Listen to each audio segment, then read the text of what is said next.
We're actually on site today while Parliament is doing Clean and Tune, and they've done a really great job pulling apart this furnace to get at all the parts they need to clean.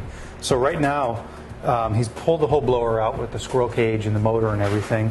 We have total access to see the heat exchanger on the inside, which is really cool. We've seen where they've brought the liner down in the background over here, and we can take a look at that in a minute.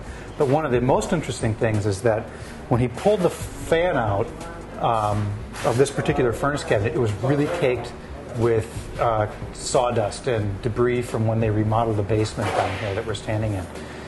And Burke had asked me, well, where's all that coming from, you know? And I was speculating that maybe it was just going around the furnace filter slot here and some of these leaks.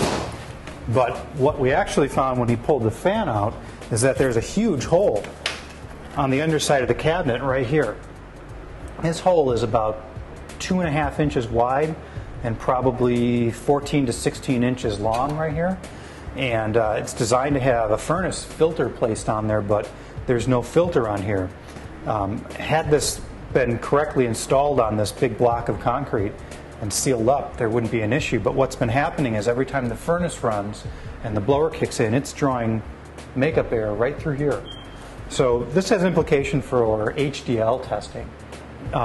When we were out here originally assessing this, neither Assessor Hill nor myself nor anyone else caught this right here. Now, we didn't have an HDL issue in this house, but if we had an HDL issue and we didn't know that this existed, this might have been the key to fixing the HDL issue.